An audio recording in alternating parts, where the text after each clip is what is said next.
Carolina with 4 safeties back. Cook in the gun. 9 seconds remaining. Throwing underneath. And that's picked off if it's good. He made the catch and Carolina's got the football. Oh my goodness, Brady Cook with his second interception on the year, and this could seal it with 4 seconds to go. Jalen Kilgore with his 4th pick of the season.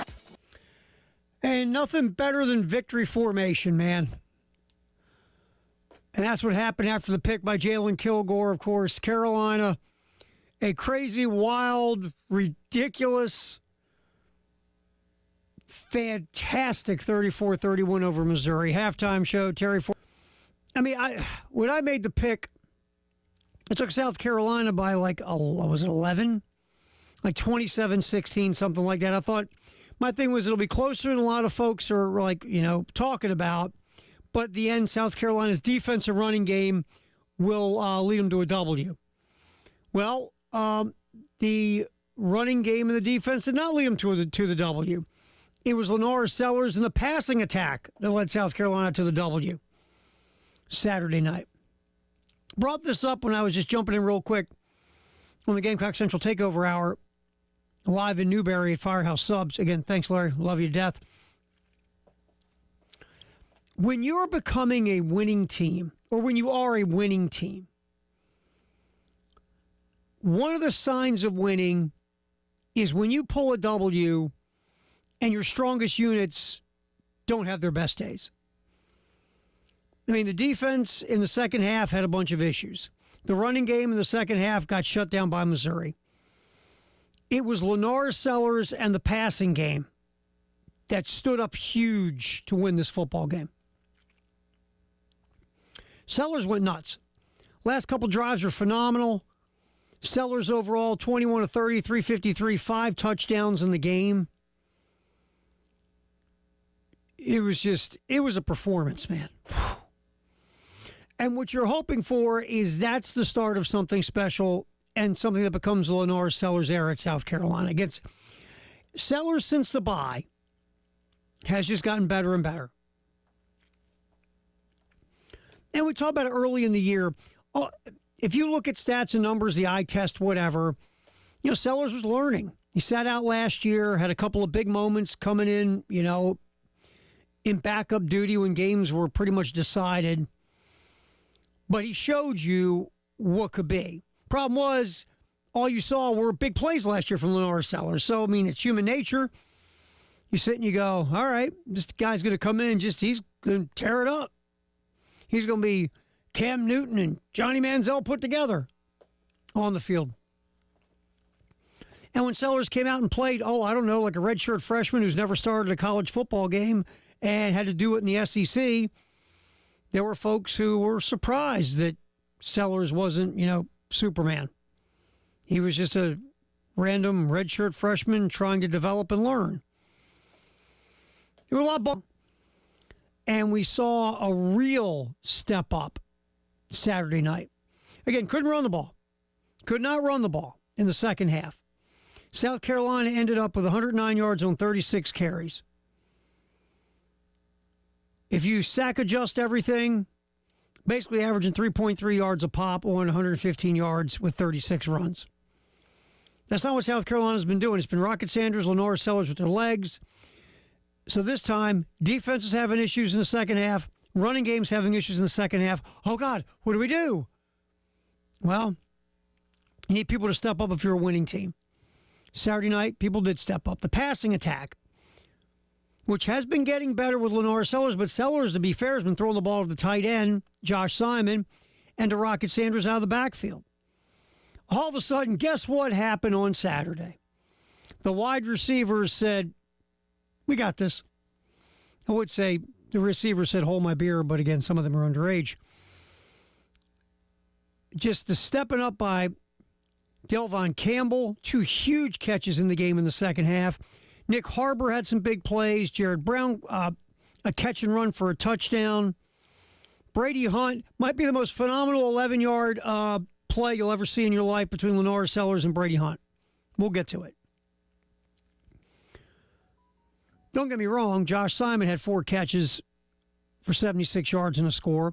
Rocket Sanders, obviously, 3 grabs for 21. The shovel pass that Sanders went 15 yards for the TD that no one in this town will ever forget. So it's what good teams do. You just find a way. You find a way. And if Sellers and the receivers and the O-line and everybody together didn't get this passing game cooking in the fourth quarter, South Carolina most likely loses the game. But again, when you get the mentality of we're a winning team, we will find a way. You found a way. Early in the year, you didn't find a way against Bama or LSU. The year has gone on. You've grown. You've developed. You've matured. You've already got a lot of mature guys to begin with. Now you're winning. This is a game early in the year, maybe you lose. But right now, who you are, you won. That's 4 straight. Team's sitting in a great spot. Absolutely great spot. But just what a night at Willie B. If you were there, hey, thumbs up to you. First of all, that place was insane. Loud. Very loud. Again, one of the best atmospheres in college football. Maybe the most underrated atmosphere in college football. Nobody left when Missouri took the lead. Everybody hung in there. And, of course, South Carolina delivers a special drive, culminating in the Rocket Sanders. I call it a shovel pass. Call it whatever you want. At this point, just call it a touchdown. The shovel pass to Rocket Sanders. Sanders breaks like 704 tackles. I counted them all. And Rocket gets in the end zone. And finally, just finally, we can take the little rabbit gerbil off your back. That's done. The whole Missouri thing is over. South Carolina gets that win. Shane Beamer with the trophy was pretty cool. That was a post-game. Beamer talked about getting the trophy. And here's Shane. Let's play this cut a little bit. Just give it a minute here because here's Shane Beamer discussing, grabbing the trophy and enjoying that moment. I don't even know what this thing looks like other than just we showed a PowerPoint of it in our team meeting on Tuesday. Like, this is the Mayor's Cup. No one in this room has ever seen it or held it.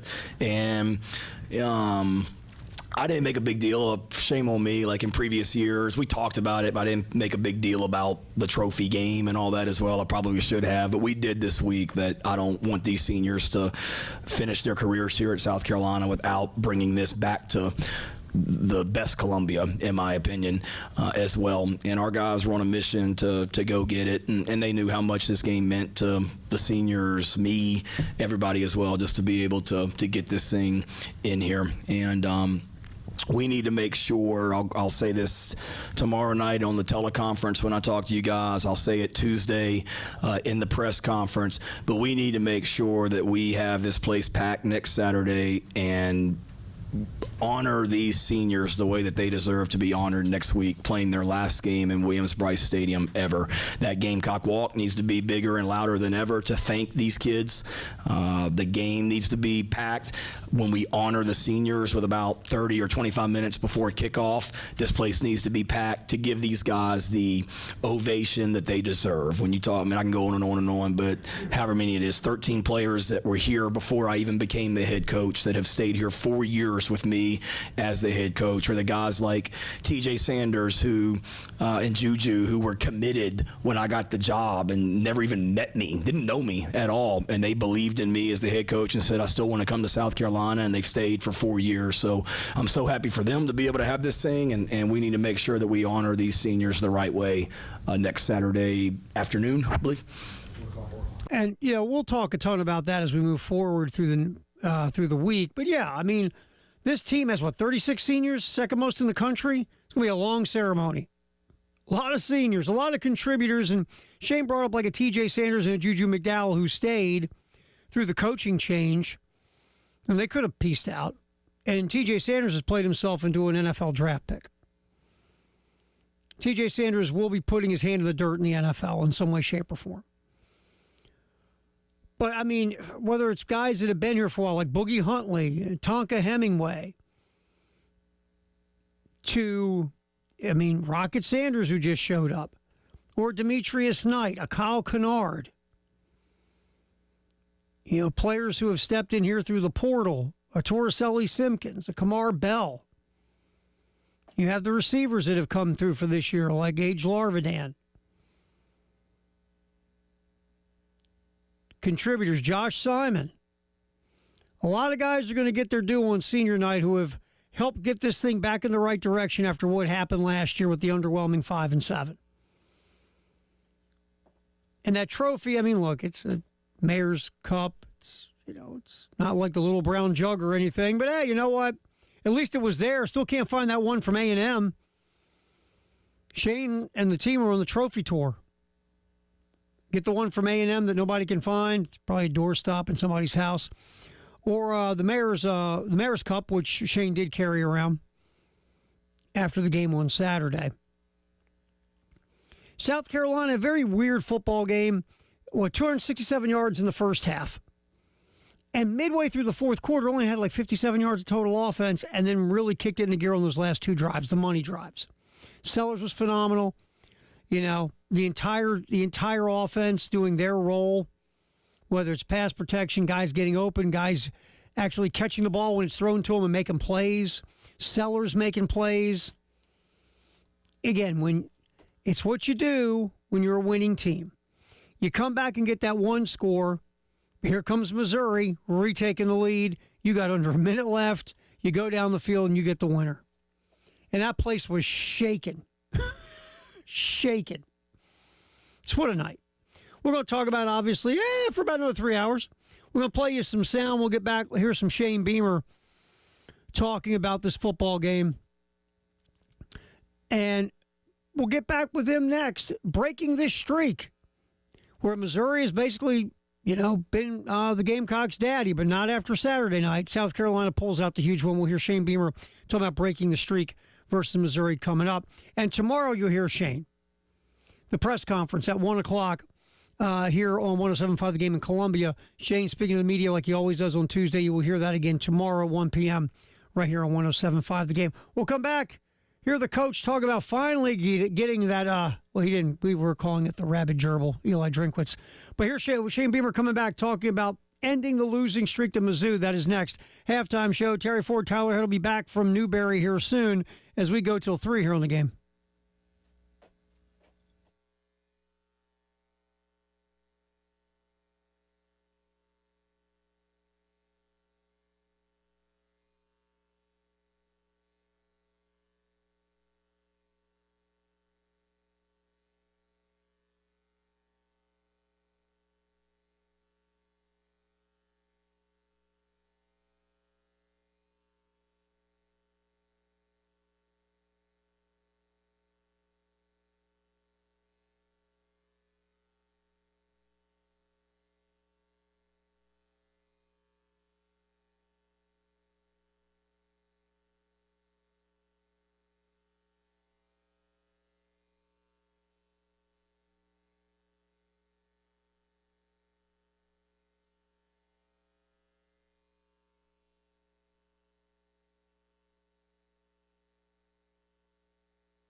man rush for Sellers. Lofting one wide open. Nick Harbor. Touchdown, Carolina. Touchdown, Nick Harbor. 26 yards out. Let the big guy eat. The 6'5", 235-pound sophomore was wide open. I think it was the move, Tommy, and not the speed. He just acted like he was going inside on the slant, went for the fade, then Sellers with great touch. Now there's Todd and Tommy on the call. Saturday, you heard it right here on 107.5 The Game in Columbia and our affiliate 100 Point the Targets. Starting to see more of Nick Harbor making some plays, he's getting more comfortable playing the position. You know, we said this for, ever since Harbor has been in Columbia, is like, look, dude played edge pass rusher and tight end in high school, did not play wide receiver. It's a very difficult position to learn. It's not just, hey man, on the snap of the ball, go run around till you get open, go run down by the Ford Escort, and then run a button hook. It's not that easy. There's a lot to learn playing wide receiver as you start moving up in levels. And it just takes some time. Nick Harbor, up until the last couple weeks, there were moments where he really looked like he was still uncomfortable playing the position. But the last two games, Nick has made some plays. And he's looked like a wide receiver. And hopefully we're going to see the start of more production from Nick Harbor. We'll see. It's only a couple of games. He's still not a finished product, but we've seen some hopeful stuff from Nick the last couple of weeks. Obviously, a lot of good stuff from Lenora Sellers. 21 to 33, 53, 5 scores in the game. As South Carolina finally gets that win over Missouri. Shane Beamer, post game, talking to the media about finally pulling the W over Eli and the Tigers. It was just an emotional. I mean, anytime a team beats you 5 years in a row, 3 years in a row since I've been the head coach as well, it has extra meaning. And, this one did as well, just because our seniors didn't want to finish their career here at South Carolina, never have beaten Missouri. So that it meant a lot to all of them as well. In between, I think it was a lot of guys, I'll be honest, Lulu, that between the touchdown and the end of the game that, came up to me or hugged me, or, I remember O'Donnell, David Spalding. I mean, there was just a lot of guys like that it was a lot of really cool moments from tonight. There's no question about it. But Steve said it coming down the hall, we haven't had a game like that here in Columbia in a while. And I've been hearing for years all about the rain game here from whenever Michael Scarnecchia rain game. So shout out to Mike, but hopefully this has now trumped that as far as memorable South Carolina Missouri games. Yeah, it was just one of those nights. It just was. And you always, every now and then you got one, you check the box of, I'll never forget that one, or I'll never forget where I was for that one, or I was there for that one, or I was in the tailgate lot, doing keg stands for that one, whatever. It's one of those games you won't forget as a Gamecock fan. A special, special game. And did it make it even special that you finally beat Eli Drinkwitz? Yes. You finally beat Missouri? Yes. And like Shane said, there were guys on this football team didn't want to leave going through 5 years and always losing to Missouri. Because again, not to be mean, up until last year, this is one of those, why can't we beat those dudes? It's not Georgia or Bama or someone like that. It's bleeping Missouri. Now, last year, the Tigers had a phenomenal season, 11 wins, won a New Year's Day bowl game.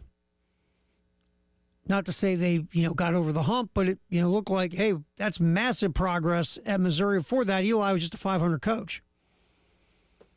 So last year you get it, but before last season, the whole, why can't we beat these guys? It would have to be running through your head. Just like the Kentucky thing for a period of time. That's gone. That's handled. 3 straight over the Wildcats. Hopefully this is the start of something where you can, get a little even with Eli and Missouri. But look, as much as it pains me and probably you to have to grit your teeth and say, I want to give credit to Eli Drinkwitz. Yeah. Missouri should not have been in that game. Just right now, South Carolina is a much better football team. Missouri has injuries. They've been underwhelming and underachieving all year. But at halftime, it's sitting there 21-6. South Carolina's getting the rock to start the second half. My thought is, okay, get the ball, go down, score a touchdown, end this guy, end this team. Because that's like the Alabama-Texas A&M formula was hit them early, get a lead, knock them out. But to the credit of Missouri, it makes me feel dirty and I want to shower, is, they came out, couple of tweaks at halftime, and started running like the same 2 or 3 plays in the run game. South Carolina couldn't stop it. And to Eli Drinkwitz's credit, he kept running it. Sometimes the smartest thing is the simplest thing and the easiest thing. Get a lot of these offensive and defensive coordinators today want to show you, well, watch how smart I am. Watch this play. I'm going to pull it out of my lower extremity. Watch this. They're never going to see this coming. Watch me. They think I'm going to go this way. I'm going to go that way. The old okey doke, baby. Sometimes you need to look up as an offensive coordinator, for example, and say, wow, man, that play really worked. Let's run it again. Hey, it worked. Let's run it again. Let's keep running it until they stop it. How about that? And Missouri, just to me, they ran like the same few plays over and over again, and South Carolina just couldn't stop it. Nate Noel went crazy. 27 carries, 150 yards. And their offensive line executed well, got some good push off the ball. Noel did a nice job. All of a sudden, South Carolina got pushed back on their heels defensively. Brady Cook started hitting some throws. And before you know it, all of a sudden, Missouri's taking the lead. When you're thinking you're one good drive away to open the second half from blowing the doors off of this thing, all of a sudden, Missouri's ahead? But give South Carolina credit, too. A lot of times you have a big lead in a game and you blow it, you can't come back. You can't come back. You're hanging your head, you've been knocked backwards, you kind of, I'm not going to say relaxed, but, you're up 21-6. You figure, all right, we got these guys. We've held them to field goals, no touchdowns. We're up 21-6. We're going to coast, baby. We'll sit in the recliner in the man cave and take a nap. Instead, Missouri comes back and takes the lead. Then South Carolina takes the lead. Then Missouri takes the lead. Then South Carolina, getting the ball last, they win the game. So a credit to the Gamecocks for when they got down twice in the fourth quarter, came back and took the lead and won the game. Phenomenal. Hey, Lawyer Lisa Special Teams Contest is back. $1,100. You got to get to 1075thegame.com. Once you see the little flippy thing that says Lawyer Lisa Special Teams Contest 2.0, click on it. If you have not done this already, fill out the form, hit submit, boom, you're in. If South Carolina scores a special teams touchdown against Wofford this Saturday, on Monday, our buddies on the early game will do a drawing at 7:30 a.m. So get in on it, 1075thegame.com. Fill out, I'm telling you, it takes like 12 seconds. Fill out the little form, click submit, and you'll qualify for possibly winning $1,100. It's a Lawyer Lisa Special Teams Contest from our good friend Lawyer Lisa here on the game. Lots to hear about and lots to talk about. Let's get Lenore Sellers on one of the plays of the game, Sellers describing it post-game. That's coming up, halftime show. Terry Ford hanging out here till Tyler Head decides to show up from Newberry at some point right here on the game.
Josh Simon and Michael Smith.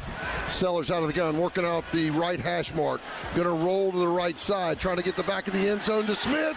Caught! Touchdown! Touchdown, Carolina! Touchdown, Michael Smith. His first on the year. And it puts the Gamecocks up 27-22 against number 24, Missouri, with 5:04 to go in the ball game. There's Todd Ellis on the call as Michael Smith with the touchdown catch, like you heard Todd say, and that's obviously on the Gamecock Sports Network on 107.5 The Game and also our affiliate in Myrtle Beach, 100.3 The Game.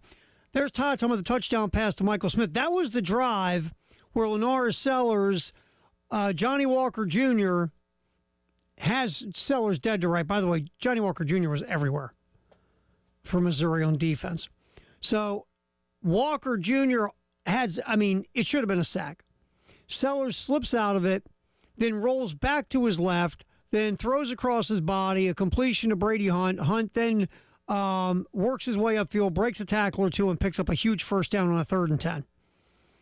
Just a gigantic play in the football game, and that was the drive that led to the touchdown you just heard from Michael Smith, where with about, 5.5 minutes left, South Carolina takes the lead 27-22. Lenora Sellers, after the game, talking about getting away from the sack and making that play to Brady Hunt. I feel like when they first called it, it was like, we got to have it. So, we called it. I think it was in man. They've been playing, we practiced for man all week. They showed on 3rd down, so it was like, we got to have it. We called a man beater. I saw the backer come in, but I don't know if he was the one that hit me or if it was somebody else. But once he grabbed me, he didn't have enough leverage. So I just got out of it, and then I seen Brady, just hoping he saw the safety when he caught the ball. And he did. He made a move and got the first down. Just a play. An athletic freak of a play by Lenora Sellers. We've seen a lot of those here lately, and obviously Sellers with his best game of his short college career Saturday in the win, 34-30 over Missouri. Interesting little pop, a little comment on our chat box on the Game TV from Steven about Shane going for it on 4th down. And South Carolina is up, what was it, 22-12 at the time, I believe. On their own 37-yard line, a 4th and 1, and Gamecocks get stopped. They got stopped on Rocket Sanders' run, but that play didn't count, so they lined back up again and got stopped on Sellers' sneak. And Missouri got the ball inside the South Carolina 40, went and kicked a field goal. They were down 7. I give the South Carolina defense a ton of props for holding Missouri to a field goal there, and if that's the one Steven's referencing, I do agree. I think, look, I'm all for being aggressive. I am. But when you're inside your own 40, you're up by 2 scores, I think that's a place where I know your defense is not as dominant in the second half of this game. At that point, it was still 3rd quarter, and Missouri was gaining some momentum, but it didn't become the avalanche that the Missouri offense was in the 4th quarter. At that point, you're still up by 2 scores. I probably would have punted and played D. Because I think going forward inside your look, I know there's certain game situations you have to go for it, wherever you have to go for it. But when you're up by 2 scores, it's 4th and 1, you're inside your own 40, I'm punting and playing D. Shane went for it, didn't work. And whenever it doesn't work, you're always going to get criticized for it. But at that point, inside your own 40 with a 2-score lead, I probably would have just punted that baby and played D. Here's Shane, though, talking about going for it on 4th down in this football game, because multiple times the Gamecocks got stopped. Here's Shane. Thing that we really talk about, for me, it was...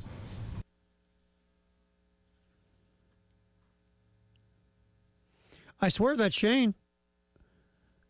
Huh, interesting. Try it again.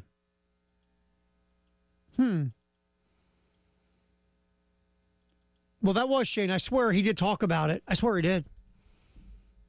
Yeah, maybe we'll restart this baby and maybe we'll get it. Technology's the best. So we're going to play that cut because Steven makes an interesting point about going for it on 4th down, and I've heard from a few people, look, it doesn't take away from the win. It's just a lot of coaches have gotten very aggressive on fourth down. And look, like I said, I'm all for it to a point, but I think there's some times where you got to look at the game situation. And to me, the game situation was you're up by a couple scores, you're inside your own 40. You don't want to give Missouri an opportunity to have a short field to score a touchdown to really cut your margin, or if they kick a field goal, it is a one-score game. Again, defense did their job, helped Missouri to a field goal there. They made it 22-15. I thought it was interesting that Eli Drinkwitz on 4th and 1 inside the Carolina red zone decided to kick the field goal. I thought that was very interesting at that point, because I figured Drinkwitz is going to go for it. But Eli wanted points to make it a one-score game. Again, difference of philosophy at that point. Just difference of philosophy. So, but at the end of the day, it all worked out. And Carolina wins 34-30 over Missouri. All right, halftime show. Terry Ford, happy to be hanging out with us. We'll look at all the angles of this thing. Like, what does it mean in the big picture? South Carolina was still a small percentage for the college football playoff. Long way to go here. You got to win. You got to beat Wofford, and you got to beat Clemson. You got to beat them convincingly, and you got to get some help. Now, it looked like maybe help was happening on Saturday, right? Boise State was down by a couple of scores. Tennessee took the lead on Georgia early. A couple other kooky things are happening. Now, Wisconsin actually was giving Oregon quite the tussle. So a lot of things were going on because, again, if you're South Carolina, you're rooting for chaos. You're absolutely rooting for chaos. You want everybody to lose, and you keep winning. And, you know, as dirty as it makes some Gamecock fans feel, you're almost also rooting for Clemson. You want Clemson to be as good as possible when you play them in 2 weeks. Because if you can beat a Clemson team whose record looks really good and some other metrics look good, that's going to help you. So, you know, and you're rooting for Clemson against Pitt. I know, a little weird, but you were. And that worked out. We'll get to that later. But, unfortunately, Boise State came back and won. Oregon held on against Wisconsin. BYU against Kansas. And, by the way, Kansas is coming Saturday, plays Colorado. And that game is in Lawrence, Kansas. And nobody right now in the Big 12 wants to play Kansas. So maybe some more chaos can happen. There's only going to be one team it feels like it's going to get in from the Big 12, and that'll be the conference champion after BYU just got beat. So there's a lot of craziness going on in college football, and the point is, if South Carolina can handle their business, I think it's a long shot. But if the Gamecocks can beat Wofford, take out Clemson by a couple of scores at Clemson, 9-3, you sit and you put your feet up, and again, you want chaos to ensue. It's a long shot. Do I think it's going to happen? Probably not. But, hey, look, anything's possible. This year has been weird, man. It's been weird. So we'll see moving forward what happens. But Gamecocks just have to keep winning, and that's what they're doing. 3 straight over-ranked teams. That's also been a huge plus for South Carolina. And just everything is obviously trending in the right direction. And it's a football team that's only had one clunker all year. That was Ole Miss off the bye. But besides that, really, I mean, that's the only game legitimately this team should have lost. We talked about it. We won't go back, and that poor horse has been beaten enough. This is a football team that has played really well this year, with only one game where they were clearly beaten. We'll get more into it. Here's some Shane. I'll try to get that cut from Shane talking about going forward on 4th down. Also beating 3 AP-ranked teams in a row. First time that's happened in program history. So we'll see if we can get this old machine working. You know, I've always learned when no one's paying attention, just kick these things real hard, and they start working better. You didn't hear me say that out loud on the air. Halftime show with Terry Ford, a Reaction Monday. We'll also hear from you at 803-404-6100. It could be the Love Chevy phone line, Firehouse Sub text line. You can hit our chat on the Game TV, sponsored by Shepherd's Glass, powered by Integrated Media. Also, we talked about tomorrow, Shane Beamer, 1 p.m. presser right here at 107.5 The Game in Columbia. Tonight, though, 7:30 p.m., Monday Night Football, Texans and Cowboys. The game is in Dallas, where the Cowboys can't win anymore. We'll see what happens there. That is tonight, right here on the game, 7:30 pregame, 8:15 kick. Come back, talk more about the South Carolina win over Missouri. Maybe we'll get some Shane Beamer comments as well in the halftime show with Terry Ford. Tyler Head on his way back from Firehouse Subs in Newberry. We go till 3 here on the game.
They're working off the left hash mark. 2nd down and 3. 22 seconds remaining. 2 timeouts.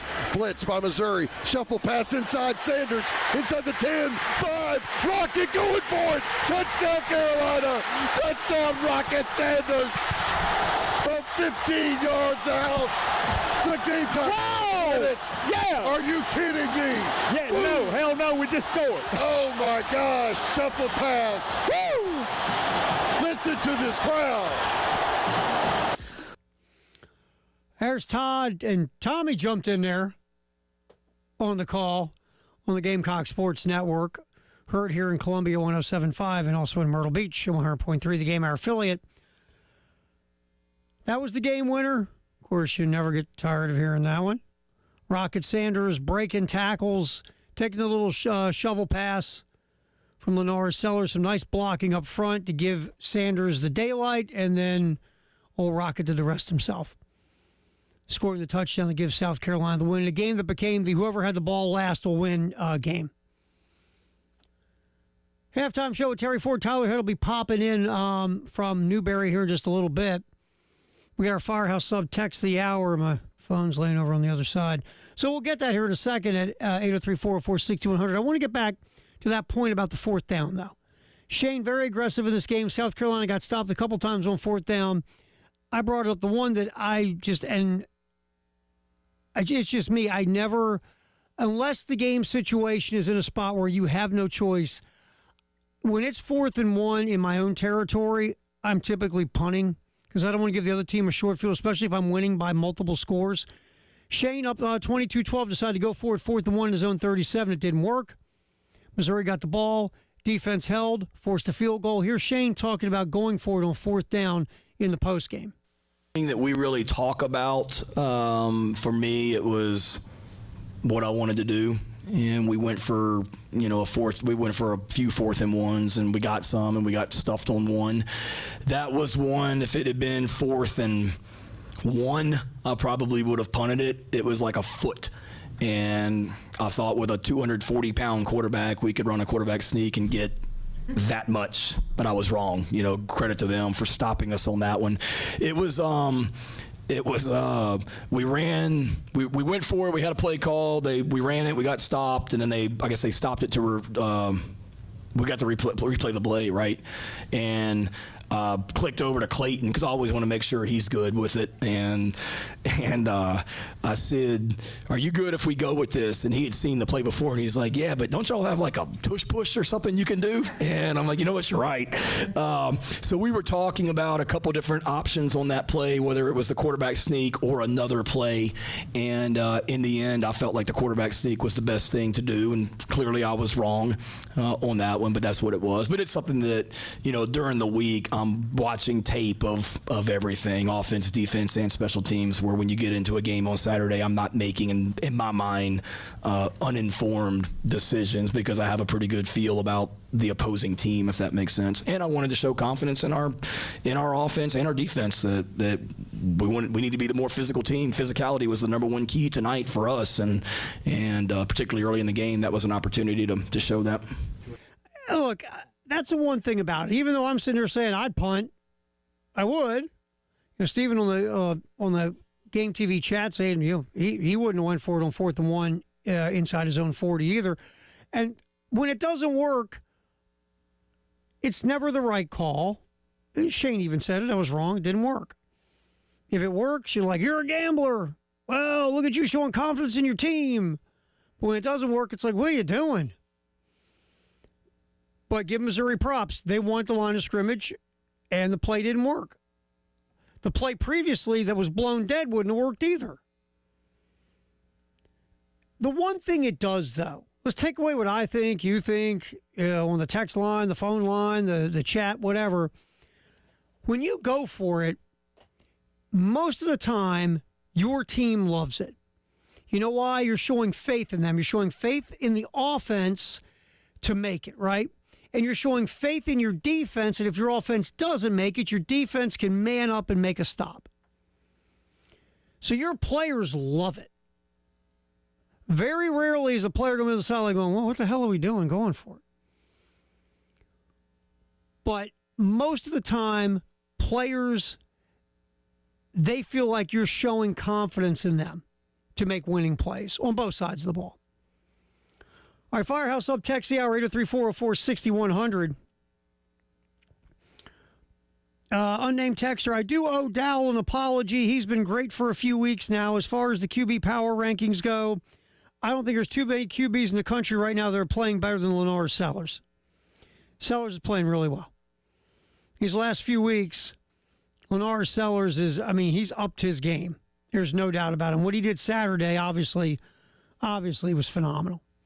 All right, 1 hour in the books. We'll get back in here. Football on a Reaction Monday, sponsored by Atlantic Windows and Doors. Halftime show with Terry Ford. Tyler Head on his way back from Newberry. We're here on the game.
Sanders is in to the left of Sellers.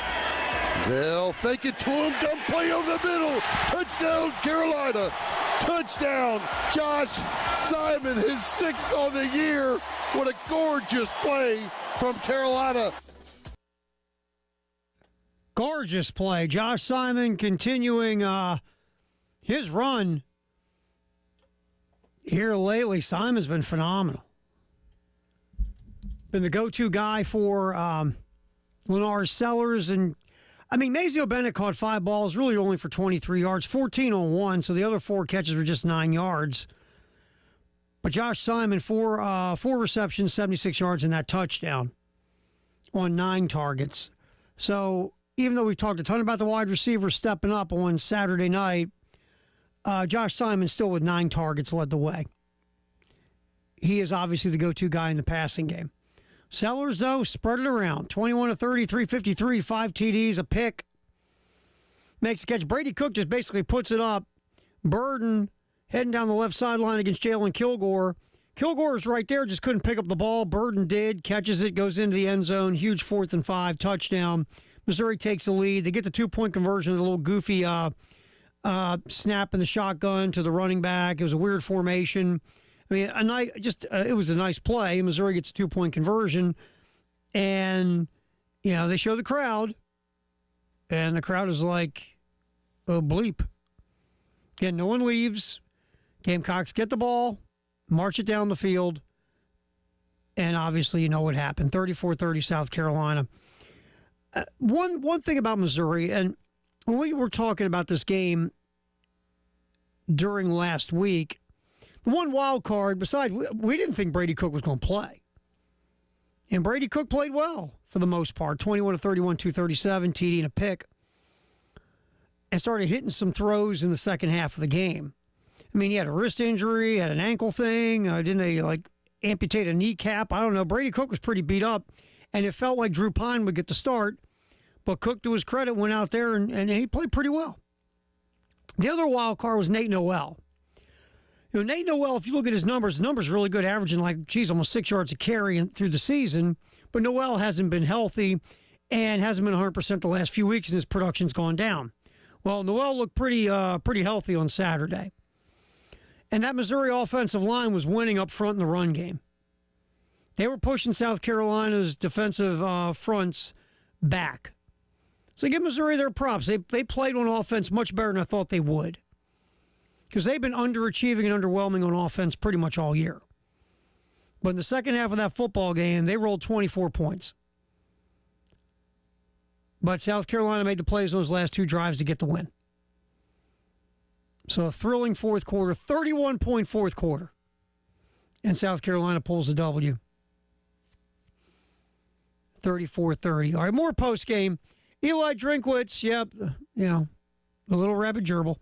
Eli Drinkwitz post-game, just kind of being Eli Drinkwitz. Yeah, ultimately, I think that's the difference in the game. In the first half, we had the 4th down stop, and we had the turnover and didn't get any points off the turnover with the missed field goal, went 3 and out right there, took a sack. Our inability to convert 3rd downs in the red zone in the first half was why we were behind and ultimately the difference in the score. Any of those that are touchdowns, it's a different game. Yeah, he's not wrong. And the reason we call him Little Rabbit Gerbil is our joke last week. You were talking about you always getting the Yeti off your back or the monkey off your back or the gorilla off your back. We were like, Eli's not that. He's like a rabbit yipping gerbil. But there's Drinkwitz post-game talking about, look, you score some touchdowns instead of kicking field goals. It's a different game. Again, I go back to that 4th and 1. After South Carolina gets stopped on that 4th and 1, Missouri gets the ball. They have a 4th and 1 after the pass by Brady Cook is incomplete, and Drinkwitz takes the points, which I thought was interesting. It kind of goes against what a lot of these coaches are doing today, especially deep in the other team's territory, because the thought process is if you go for it on 4th and 1, let's say inside the other team's 15, and they stop you, that's okay. Now your defense comes out. The other team is pinned way back in their own territory, and even if you didn't score, maybe you can win the field position game and then come back and get that score back. But Eli Drinkwitz kicked the field goal to cut it to 22-15. So, yes, Missouri kicking field goals didn't help them. and Missouri's defense not being able to stop Lenora Sellers in the passing attack for South Carolina in the fourth quarter didn't help them either. But it doesn't matter how it happened. That losing streak over, done, finished. Halftime show, Terry Ford. Tyler Head just pulled into the studio here. We'll let him jump in because there's no way to do this right now, even though it'd be fun on the video stream, wouldn't it? Hey, that'll break down sooner or later. Everything else is going to hell today. Why not? So also post-game, Shane Beamer talking about the play, the Rocket Sanders touchdown, which obviously was the game winner. We just played it here a little while ago. Here's Shane kind of going over the game-winning score. We're fortunate that we had 3 timeouts, so we had some flexibility on that. Once we hit the pass to, who was that, Camp that got us down there, I think, where we're in the red zone. We know we're in field goal range, but we're not playing for overtime. I mean, I'm sure you guys are going to ask me about some of the fourth down calls. We were aggressive tonight as well, but we weren't playing for overtime, but we also wanted to be smart. So Dow and I were talking on the headphones, and Dow said, hey, are you good if we try and pop a run in here? And I was like, heck yeah. I mean, we got time for plenty of plays right here because of our timeout situation. So we were going to call a run, and if we didn't get it, I was going to call timeout immediately. And I guess we did have a run before that, and I think I called the first one. We had 2 more. We were going to pop another one in there. It worked out the way we thought. And, and if we hadn't gotten that one, we would have called another timeout and taken one shot at the end zone and get to overtime. But if we didn't get it, but we liked our opportunities and chances there, and it's a great way to finish. It was a great way to finish. And, you're sitting there with, okay, you got the field goal set up. You're all right. Worst comes to worst, you kick a field goal, go to overtime. But just a phenomenal play by Rocket Sanders. A phenomenal, just individual effort to get in the end zone. And again, there was some nice blocking up front to initially open the shovel pass. But then it was just all Sanders, breaking tackles. Was shut down, though, 19 carries for 53 yards. The South Carolina offense, up until those last 2 drives of the game in the second half, to be quite honest. Missouri had taken this game over in the second half. But again, when you are a winning team, you just find a way. You just do. Again, Missouri scores, you got like a minute left. All right, let's just buckle it up and let's go win the game. How? I don't know. We're just going to go win the game. That's what winning teams do. You just figure it out. And somebody's got to step up. And, the part of the football team that really this year, if you think about it, maybe end of the LSU game, end of the Alabama game, but it hasn't been a lot of times this year you looked over at the passing game and said, all right, fellas, we really need you right now. You needed them Saturday night because you couldn't run the ball. You couldn't stop Missouri. You needed your pass offense. And they checked the box and you got yourself a W.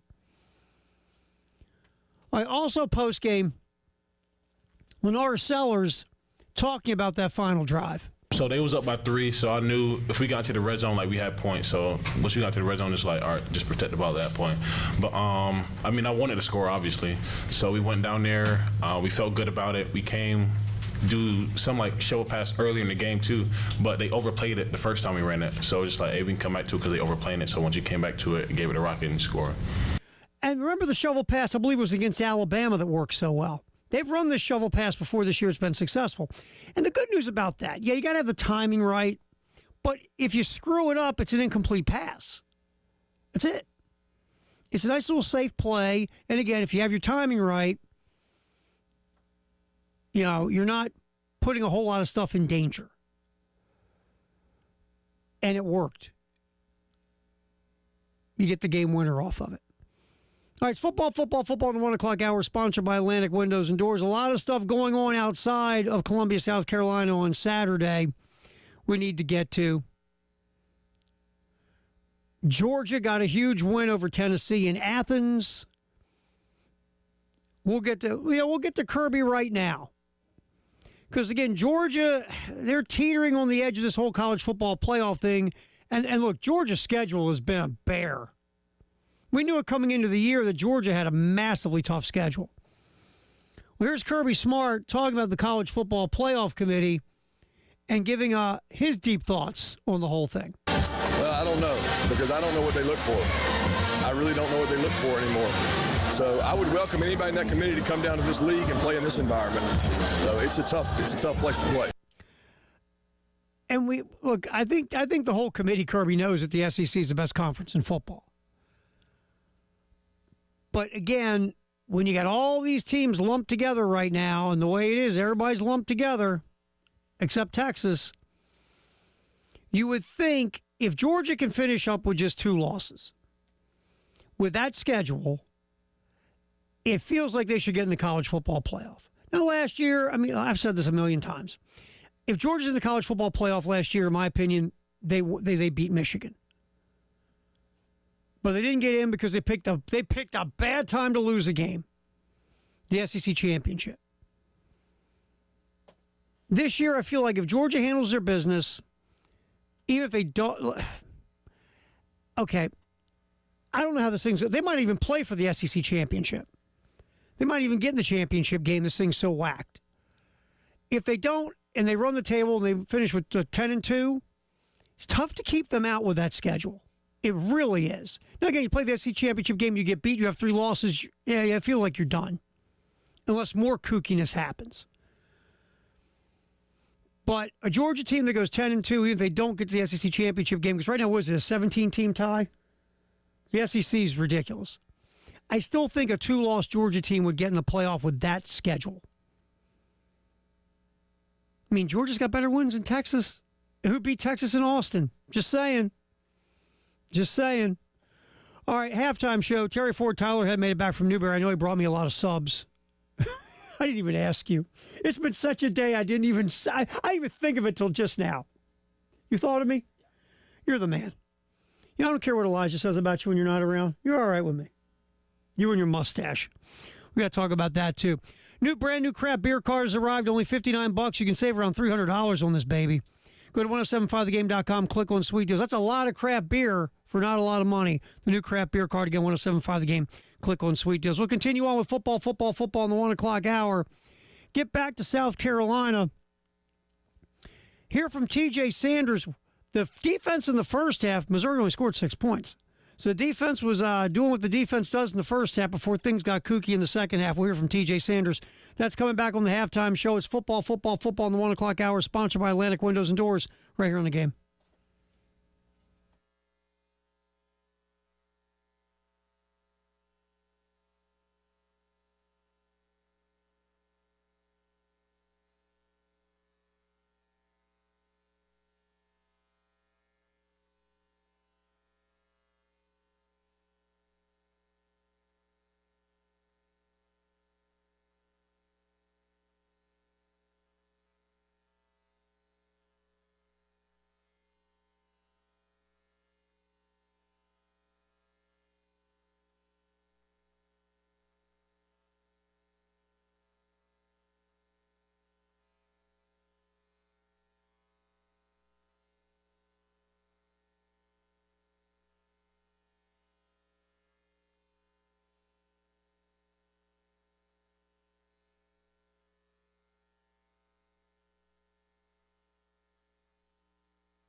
All right, quick injury report. Really didn't get one from Dr. Shane Beamer on Saturday. I guess everybody was so giddy over the win, no one really got to the injury stuff, but obviously Josiah Thompson didn't play. Yeah, Josiah Thompson didn't play. Tree played the entire game at left tackle. Collier got hurt after that second pass deflection in the end zone. I don't believe he ever came back from that. No, D. Knight got nicked up on a play, but other than that, I think everybody was relatively healthy. DeAndre Jules played. Jules played. I tell you, and you brought this up earlier in the show, the Judge Collier made 2 huge plays. Yeah, I mean, that's essentially what he was able to do is about an 11-point swing because defended one pass in the end zone, and they settled for a field goal. I believe that made it 7-3. I think it made it 7-6 at that point in time because that was their second field goal of the game. And then he had the other deflection, which led to a missed field goal. So, again, he kept about 11 points off the board there, with that. And obviously in a one-score game that ended up being very huge. And, again, unfortunate that he got hurt and couldn't finish the game. But when he was out there, definitely made a big impact. Yeah, and, again, Tree playing because Josiah Thompson was out, got hurt the week before against Vandy. Tree came in the Vandy game and played really well. Now, yeah, that was limited snaps. Yes, limited snaps. Tree, going over his numbers, pass blocking, good pass blocking grade is 69.3 for Pro Football Focus.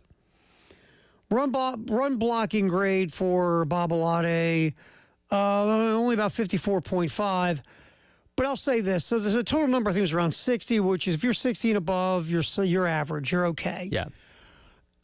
Watching Babalade in the limited amount we have, the difference in him between year 1 and 2, you can see it. And that's what we keep saying about Josiah Thompson. Sure. He's going to scuffle and struggle this year. He's, 18, 19 years old, going up against edge rushers who are going to be making money in the NFL. Yep. The jump from year 1 to year 2, we saw it with Proctor, Caden Proctor at Alabama. Like Thompson, a 5-star last year, really struggled as a freshman. This year, one of the best left tackles in the country. You see Tree, better player. Last year, it was obvious watching Tree play that he shouldn't have been on the field. He should have been redshirted. Sure. He tried. God love him. There were moments he was okay, but he's like Josiah Thompson this year. He just, it's a lot to be a freshman playing left tackle in the SEC. Right. But Tree, you can see with a year under his belt, you see the development and the growth. He's a better player, obviously, than he was last year. I'm not sitting here saying he's an All-American, but he's better, and you can just see, watch him on the field. It's just there's you know what? I kind of went through this last year. I'm better this year for what I went through last year, and Josiah Thompson will be the same way. And it's one of those things, we certainly brought up earlier on this year, if, Tree's preservation of a red shirt was the reason why he wasn't playing, or if he was dealing with an undisclosed injury. Played against Old Dominion, played for a few snaps against Vanderbilt last week, has now played against Missouri. Theoretically, you could sit him out this weekend, let him play against Clemson, and then in the bowl game, which does not count against your eligibility anymore, and he would still have that extra year if that's what their original intended purpose was, or maybe he was just working through an injury. But from what we've seen, he is definitely better at that spot than Josiah Thompson was. At this point, yes. Because, Josiah Thompson's almost at the point Tree was last year. Yeah. If it were me, and it's not, and no one's called to ask, and we went over this last week, if Josiah Thompson's 100% and ready to go, I'm looking at Tree and going, hey, take Wofford off. Matter of fact, you don't have to come. Just don't worry about showing. Yeah. Or tell you what, sit there on the bench, order some Uber Eats, and just chill. Right. Let Thompson play. Then if Tree does run any at all against Clemson, you preserve the red shirt. And you preserve some flexibility. Right. That's just me. Unsolicited advice. That no one. Shane's not waiting for what I think. And again, we've not heard any coaches confirm one way or the other what exactly has been going on with him. But if that was the nature of what you were trying to do, then yes, you have the opportunity this weekend where you can put Thompson out there, and it's probably not going to make that huge of a difference. Yeah, well, really, either way now, whether it was an injury or whether you're trying to save a red shirt, now you can save a red shirt. Yeah, you can. So why not for flexibility for next year, for eligibility for Tree Babalade? To me, if Thompson's ready to rock and roll against Wofford, and we've seen Shivers play tackle, so maybe you're covered. You let Tree sit out. If he does have to play against Clemson, you still have the red shirt possibility to get another year of eligibility. While we're talking about offensive line, if you look at the total deal, like run blocking wise, Rashawn Lee was over 70%. So was Torricelli Simpkins. Josh Simon got a really good run block grade at 68. Kamar Bell was at 63.4. Offensive line wise, struggling blocking in the run game. Obviously, Tree again at 54.5. Kason Henry at 51.3 had the worst run block grade on the offensive line. And if you look at the pass protection, the pressures allowed by the offensive line were 9, according to Pro Football Focus. What was it, 37% of dropback Sellers was pressured? I think so. And I know when we kind of skim over the generic stat of sacks allowed, they've obviously gotten a lot better over the past couple games. Sellers is under still a lot of pressure. He's just making those plays and doing the Houdini type of things like he did when he escaped Johnny Walker and found Brady Hunt on that very critical third down. That is helping them out a little bit. And I don't know what the difference was between now and at the beginning of the season where he just wasn't making those plays as consistently, but because he is, he's bailing them out a little bit. Oh, I mean, we go back into the A&M game. He saved them 5, 6, 10, 20 sacks. He could have been sacked about 7 or 8 times in that game. That was unbelievable. And again, the play against Johnny Walker Jr., Walker's got a sack.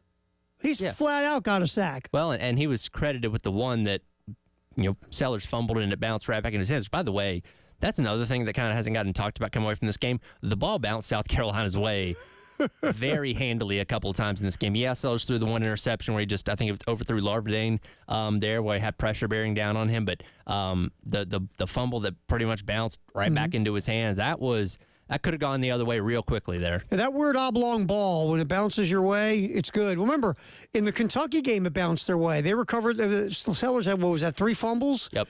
And South Carolina recovered all 3?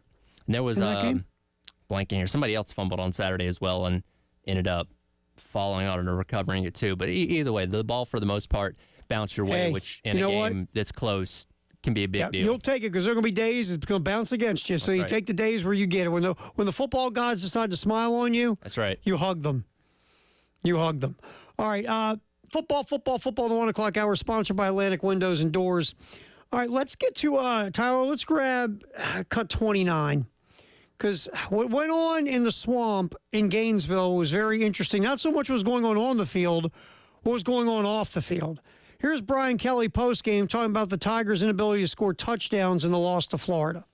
No, this was unique, but we know the reasons. It's the inability. We can't keep taking points off the board. We had a silly mistake on a touchdown. That we're better than that.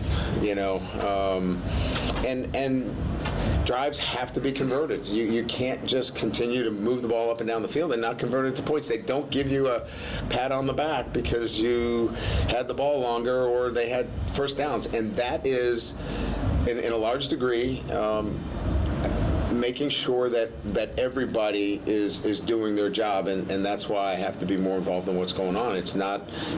I have to be able to figure out how we can help our players get through this. This is a rough spot for them, but we got to help them. And as coaches, that's what I have to do. This team has got issues. Obvious issues. We saw it in that opening loss to Southern Cal, where, remember, Kelly postgame said we're celebrating on the sidelines and we hadn't won the game yet. Yep. Let me give you some stats, and you tell me, if I would have told you these on Friday, what the final score of this game should have been. LSU had 6 10-plus play drives in this game.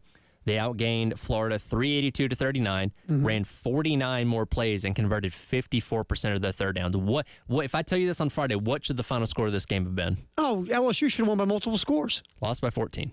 Yep. They couldn't convert. Scored one touchdown on one of those 10-plus play drives. They allowed 7 sacks, and their defensive front did not sack DJ Lagway, non-mobile DJ Lagway at that, a single time in this game. LSU should have won the game. They should. Let's just call it like it is. And they didn't. There's an issue with this football team off the field. Kelly screaming at the wide receiver or Chris Hilton Jr., getting in his face after a play.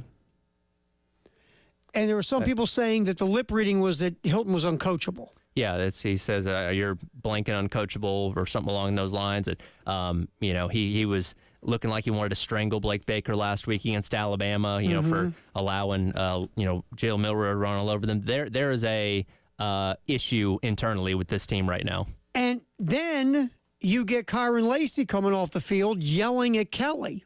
Yep. And Kelly's eyes get like, you know who you're yelling at, right? And typically this doesn't happen with Brian Kelly teams. No. This is not the MO usually of a Brian Kelly coach team. Thinking back to those Notre Dame teams, they're usually pretty well buttoned up, but again, something's off about this team, and they're very talented. Obviously, we saw that in full display here in Columbia not too long ago, and just something's not clicking. Yeah, if they're talking about fight, if they would fight on the field as hard as they're fighting each other, they might have pulled a W in Florida. Maybe so. All right, football in the 1 o'clock hour, sponsored by Atlantic Windows and Doors. More Shane Beamer about the win over Missouri next on the game.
Josh Simon comes in motion now, second down and 10. Blitz again, screenplay, left side, got it, over on the left side. Here's Dale Von Campbell at the 20, 15, 10, are you kidding me? Touchdown, Carolina, touchdown, Jared Brown, the redshirt junior from Lilburn, Georgia. His first touchdown of the year. It's good from 38 yards out. Oh, there is Todd Ellis on the call. The Jared Brown touchdown, 1 of 5. The grills of the game were the 5 touchdowns from Linares Sellers, the 5 different receivers. Jared Brown, I mean, Tyler, what do you guys, when you play like, college football or Madden, you have that little turbo button or whatever? Sure. Hold down R2 for speed. I think somebody held down R2 for speed. I think so, too. That was perfectly well executed, which, by the way, if you were trying to hit a 5-leg parlay on which 5 guys were going to get touchdowns in this game, I don't think you would have gotten that one. No. I mean, because, again, Jared Brown, to be fair, has really played out of position this year compared to where he played at Coastal. Sure, but that's exactly how he played at Coastal. That was a play where it was almost in that area of the field where he would be playing the slot. They hit him. It was designed for yak yards, and Brown, like I said, hit the turbo button, and that extra gear, all of a sudden he's in the end zone, touchdown, Carolina. 1 of 5 Linares Sellers touchdown passes in the 34-31 over Missouri, and that is the grill of the game. The thing about this football contest, it was a little weird, was South Carolina was up 21-6, Tyler. They got the ball to start the second half. You're like, teetered on that blowout. Sure. Didn't happen, obviously. There was 2 reasons. A, Missouri's offense got rolling. I swear they ran the same 2 running plays the entire second half, and South Carolina just couldn't stop it. They were so effective running with Nate Noel. I didn't even notice when Marcus Carroll came in and scored the touchdown. They're 8 and 9, so it's kind of hard to tell the numbers apart. But they were feeding the same thing over and over and over again. He was mainly getting those outside runs, which we know he's kind of their back to break off the longer runs. That when they switched it up, it didn't really skip a beat, and Carroll was able to get that touchdown. Yep. Zone run left, zone run right. That's felt like all they did in the second half. And to their credit, look, we say this all the time, that if you execute your stuff, even if the other team knows what you're doing, you can still be successful. Sure. And Missouri just executed their stuff. Their offensive linemen were winning up front, knocking Gamecock defenders back off the ball. Noel was doing a nice job. We talked about him last week, Tyler. The biggest problem has been health with Noel. Mm-hmm. Yep. He looked pretty healthy on Saturday. Yeah, that was the first game in a couple weeks that he wasn't on the injury report going in. He's had that foot injury and just looked like he wasn't himself in those last couple games compared to where he was at earlier on in the season. Definitely returned to form on Saturday. And I think it's kind of one of those things, if you told anybody before the game, like, man, this guy's going to run for $150 against Carolina, you start worrying and sweating that Missouri ends up winning that game. And again, it was almost one of the key factors in why they won and why they would have won this game. But again, Carolina made enough plays on defense to be able to negate that, and obviously the offense picked up their end of the deal as well. Now, the Missouri defense also stepped up in the second half. We've been discussing it here on the show. Roughly, about the 9-minute mark in the fourth quarter, South Carolina only had 57 total yards in the second half. It just wasn't happening. Yep. And then, of course, the last 2 drives, Gamecocks got cooking. Here's Shane Beamer postgame talking about that Missouri second half offense. Cut 10, Tyler. It seemed like a lot more. I know the running back went for 150, so I guess Sachs took it out at the end. But, yeah, credit to them. I mean, they've got a really good offensive line. I know that a lot of the talk was on Luther or Burden and Weiss, and rightfully so, but that's a really good offensive line, really good. And, I thought going into this, before the game that A&M had the best offensive line in the SEC, but watching these dudes now, I mean, they're good. They're athletic, they're big, they're physical. And the back does a really good job of they just stretch it, then he puts his foot in the ground and gets vertical. So they're a challenge. And they make it tough when you hail just because of the amount of they'll play with an extra offensive tackle, that they'll put an extra offensive lineman in the game, but then they give you a lot of unbalanced formations where, they've got every eligible receiver on one side, if that makes sense. So you've got to, and then they may have an extra tackle in the game while they're doing it. So now you have to adjust how you're lining up defensively. And I just thought at times we were on our heels a little bit. We were getting lined up late. We weren't able to get our cleats in the ground. But that was essentially it, man. Seemed to happen a lot tonight. So we've got to be, we got to be better. Dang it, they outrushed us again. But better than what it has been, considering coming into tonight, they had outrushed us 621 to like 100 and something over the last 3 years. So at least it was a little bit more balanced tonight, without a doubt. But we, I was more disappointed in our ability to get pressure on the quarterback early in the first half than we did in the second half as the game went. But they did a nice job. Give them credit. That's a good football team. And like I said, a ton of respect for Brady Cook, and for them to come in here and be as efficient as they were was impressive. Offensively for Missouri, again, they just started making plays in the second half. And, South Carolina, again, did ramp up the pressure on Brady Cook. When it was all said and done, Cook was pressured on 40% of his dropbacks. And South Carolina didn't blitz a lot, like 23% of the time, according to Pro Football Focus. But you could tell they started to ramp up some blitzes in the second half. Demetrius Knight came through clean a couple times. The one on the big play down the field where Jalen Kilgore got called for the pass interference on the big play to Johnson. Right. Knight got called for, they were going to call the targeting, and the roughing the passer and the targeting. Right. Didn't call the targeting, so Knight stayed in the game. But Knight came through clean on that play. Mm-hmm. It's just you got to hit the quarterback different. That's all. And again, it's easy to say when you're sitting on your couch. When you're coming full speed at a cat, and his job is to get rid of the ball before you get to him, and your job is to hit him before he gets rid of the ball. And a lot of people, sometimes, you're not thinking about, what I got to do here. I got to hit him between the shoulder pads and the waist, or I'm going to. No, you're coming in to make a play. Well, look, I've said this before plenty of times. I always heard the analogy, and that's why I like using it, that a football tackle is like trying to choreograph a car crash. Yeah. It's not possible. You got a lot of moving bodies and things moving all around. There's no perfect way to do it. And I believe, and Demetrius Knight said in a post-game presser a while back, he's never been called for targeting, so it continues to keep his bill pretty clean on that. But yeah, he was trying to make a play, and thankfully that didn't end up hurting South Carolina. No, but Gamecocks started to get that pressure, like Shane said, as the second half went along, and got some big pressures in this game. But again, who had the ball last one? Yep. That was South Carolina. All right, an undefeated went down to defeat in the Big 12. BYU was 9-0, I believe, going into the Kansas game. Got beat by the Jayhawks, a very talented Jayhawk team that stumbled and bumbled around the first half of the year, but now are cooking. Here's BYU, their loss to Kansas. For a perfect season. Caught, but short of the first down, and that'll do it. The Jayhawks hold. Kansas, again, a very talented team. They lost a bunch of close games early in the year and then went off of everybody's radar. Well, now they're back. They're back in a big way. They take out BYU. Cougars are no longer undefeated. They've already plummeted in the not the AP, not that the AP matters, but sometimes it's kind of a gauge almost. Yep. They fell a bunch in the AP poll. They'll fall a bunch in the college football playoff poll is my guess. Kansas is now 4-6. BYU falls at 9-1. But I don't care how talented Kansas is. I don't care how well coached they are. I don't care if they lost a bunch of games close early, that if they could have won some of them, their season would be different.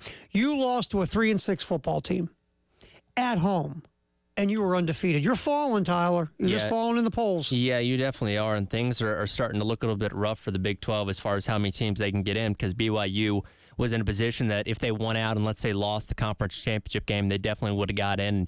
A Kansas State or a Colorado theoretically beating them would have been potentially two representatives from the conference. And now with Kansas State losing this past weekend to Arizona State themselves, they're going to drop. Colorado continues to win, but it's really looking like the Big 12 is going to end up being a one bid league at the end of the day. Yeah. And guess who Colorado has to travel to go play next Saturday? Is it Arizona State? That's Kansas. Right. Or Kansas. That's right, Kansas.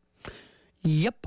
So we'll see how that goes in Lawrence. I believe BYU is playing Arizona State this weekend. By the way, Arizona State, who did some thumping themselves last Saturday. Yep.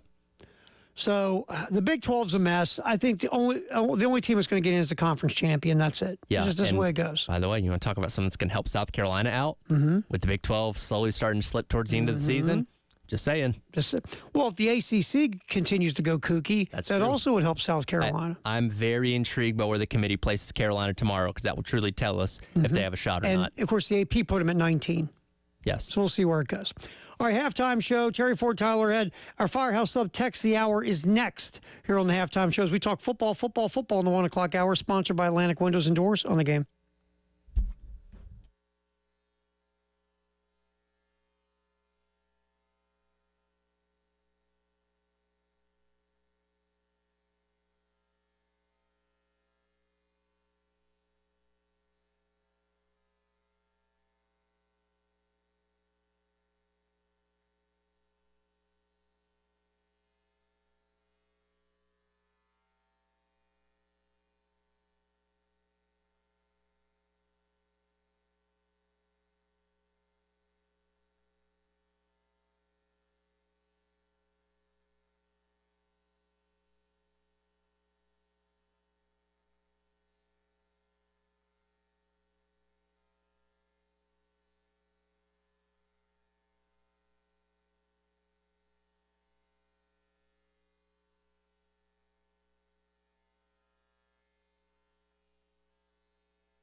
Time for the Firehouse Subtext, the hours we talk football in the 1 o'clock hour, sponsored by Atlantic Windows and Doors.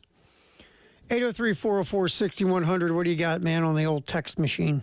Joey weighs in and says, who would have ever thought a poor officiated game LSU could possibly cost South Carolina a shot at the college football playoff?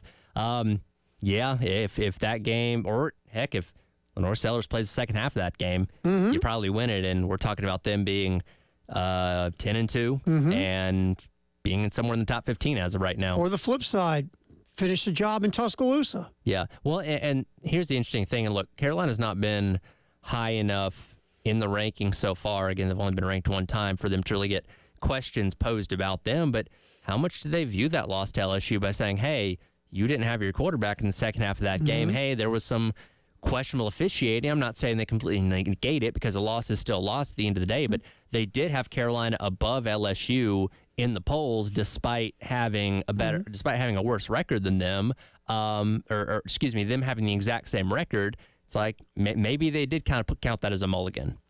It may be, and you just think about it. You had LSU beat, and yeah, the officiating was awful.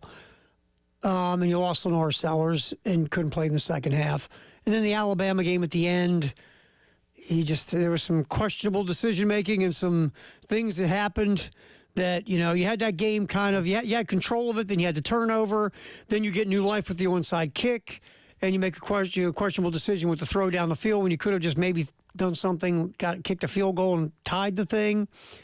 Yeah, this football team has only been beaten once all year, like beaten where you went, yeah, that was legit. And it's not like that's the only team Ole Miss has done that to. They just ran through Georgia the other weekend, and they put up 63 points on Arkansas. Like, that's a really good team that just happens to have 2 losses. You know what I mean? So, like, that's not really dinging you a whole lot. And Alabama's in position to go to the SEC championship game here in a couple weeks. And, if you're lost to them by, 2 points on a last-second thing, that's still a decent mark on your resume.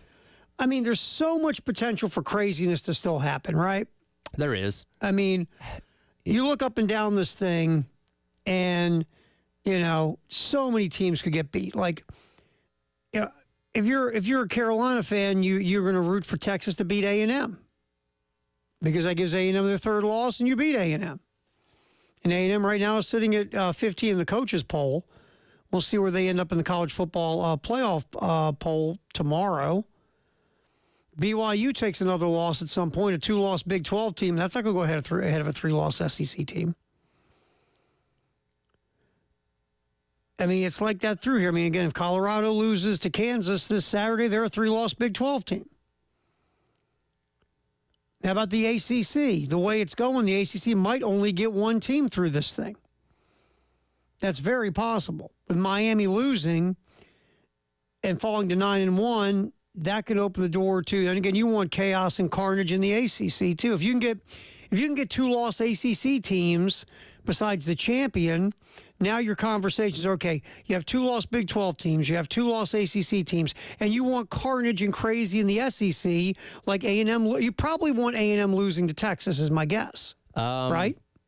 Because then A&M's a 3-loss team. Either that, or technically speaking, if A&M were to win the conference, then you have a win over a conference champion, which certainly helps out your argument as well. So there's a lot of things, but you're going to need a handful of teams ahead of you, likely to lose over these next couple weeks. And again, we don't know at this point in time how the committee is going to view losers of conference championship games. I think we naturally assumed if you made the 13th game and you lost, you would still get in. That might not be the case in a lot of regards now. So I think that goes a long way too. And again, it shouldn't always be like this, but I think a lot of the committee members look at it as a "what have you done for me lately" kind of thing. Sure. Who's playing the best football right now? And it's hard to argue that South Carolina's not one of the better teams right now from what we've seen these last couple of weeks in the country. Well, right now, Texas A&M, both are at 5-1, and they play each other coming up. Georgia's got 2 losses. Tennessee's got 2 losses. Bama's got 2 losses. Ole Miss has got 2 losses.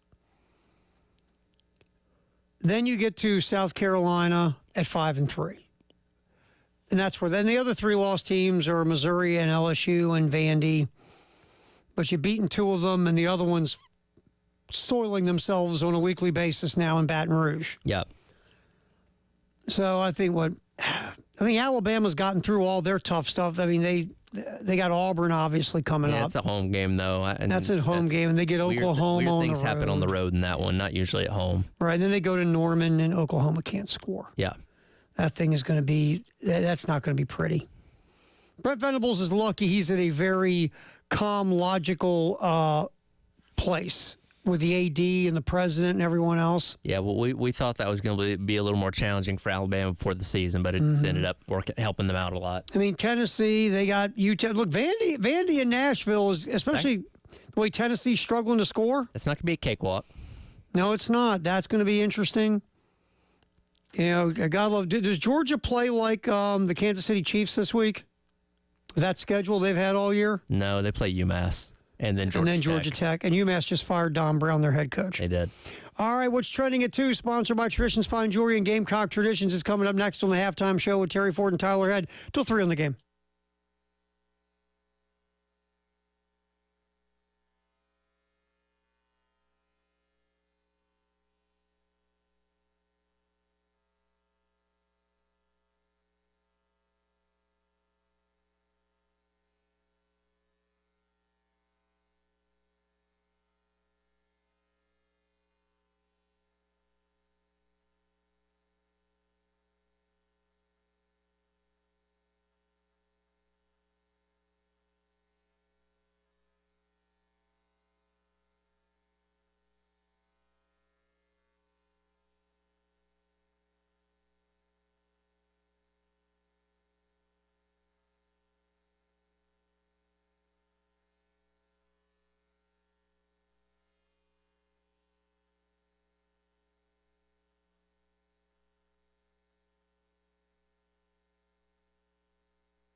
Welcome back in. It is the halftime show. Tyler Head and Terry Ford along with you on your Reaction Monday.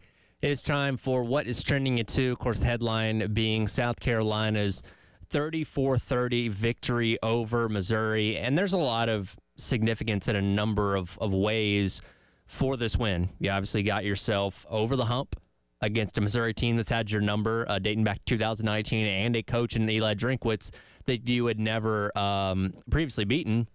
But you also now have secured your first winning record in conference play at 5-3 overall for the first time since 2017. Carolina's had some 500s in there in SEC play, but getting over and winning more of your conference games than you lose is certainly a significant mark and a step in the right direction, which can hopefully be a consistent thing for years to come. And it also sets you up well for the ability to go on one of the longest winning streaks that you've had in over a decade.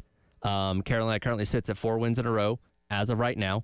Opportunity to get a fifth this weekend against Wofford, which we feel like Carolina's got a really good chance to do that. And that would be your longest winning streak since the 2013 season, where Carolina ended on a 6-game run, which did include the bowl game, to close out that year. And obviously, if you beat Wofford this weekend, you have the opportunity for that 6th straight win coming up against Clemson next weekend. And as part of what's trending at 2, we did learn a little bit earlier on this afternoon that game is going to be a 12 noon kickoff broadcast on ESPN. Of course, we'll have the game for you here on the game, as well as both Carolina and Clemson wrap up the regular season in the Palmetto Bowl up the road at Memorial Stadium. And man, I just think about the stakes for that game for both teams. And look, where it sits as of right now, Clemson is not really in a good place.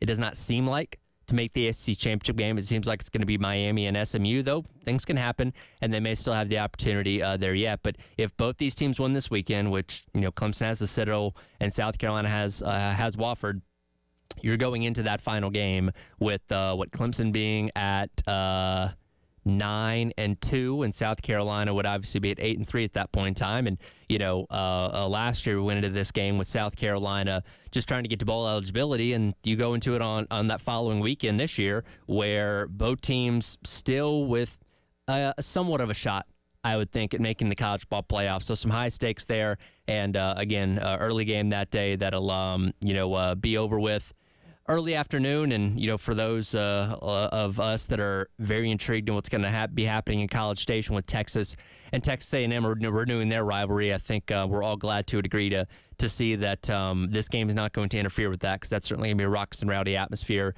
going on in College Station, as it seems like a trip to Atlanta is going to be on the line with those two rivals squaring off once again. But again, South Carolina and Clemson will kick off at high noon coming up next Saturday to wrap up the regular season for both teams.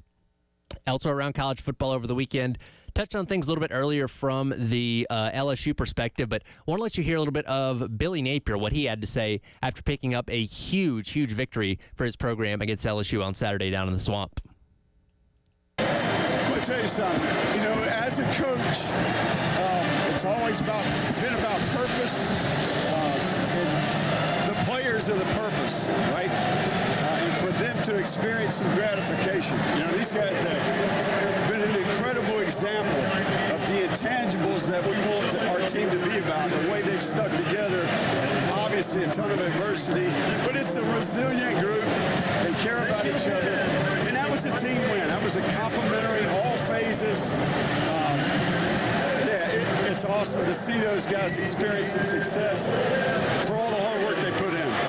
And, we've dogged Billy Napier for a lot of the season, and a lot of that is certainly warranted where the state of that program is, but give credit where it's due. That is a huge victory that Florida was able to pick up on Saturday against a fledgling LSU team, 27-16, down there in the Swamp. And now this sets them up in a position that nobody really expected them to be in, to get one more win and get themselves to bowl eligibility. Now they have to play Ole Miss this upcoming weekend, hosting Ole Miss, and I wouldn't certainly count on that, but they're facing a very dismal in-state rival in Florida State coming up next weekend, in a game that I don't think anybody's circling as much watch TV, by any means, and with the chance to get that 6th win and get them back to a bowl. And again, when you look back at what Scott Strickland said a little over a week ago, giving the vote of confidence to Billy Napier, well, on what we assume is returning in 2025, getting your team back to a bowl game, I think really does end up going a pretty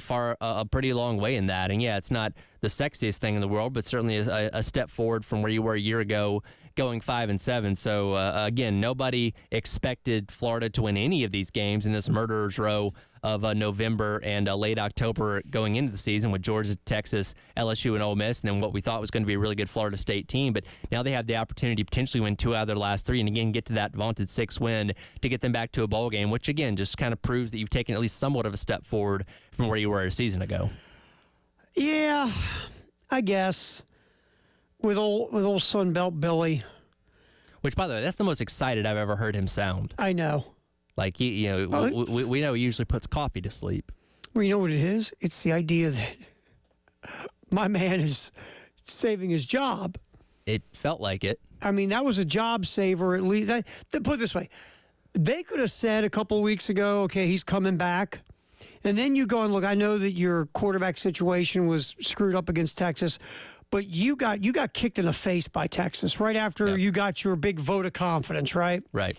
If you'd have gone out in Gainesville and LSU would have rolled you up and down the field, and then you get Ole Miss, and then Ole Miss smacks you around, I almost think it doesn't even matter what you to Florida State. I think that vote of confidence might have gone away. But now that gives you a little more life support there. Mm-hmm. Which again, it seems like, especially considering the fact that Scott Strickland is connected to Billy Napier at the hip. Mm-hmm. If Napier goes, Strickland goes. So I don't think that Strickland's necessarily trying to push him out the door, and they have the whole situation down there where they don't have a president as of right now. So a lot of things working against if they did want to fire Billy Napier, but getting a win against, at the time, a ranked LSU team, which I don't expect them to be ranked when the new rankings come out on Tuesday night, is certainly a feather in the cap for Napier and what's been a tough season.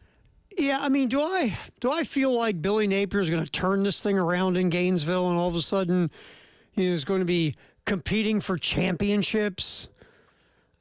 No. I don't. No. Now, a lot of the key is what's DJ Lagway going to be, right? Sure. That's a key. He's shown some moments where you see, now I get why this dude was a 5-star. But he's also had some moments, I get why he's a freshman, and he really probably shouldn't be playing, but look what's going on because Graham Mertz getting hurt.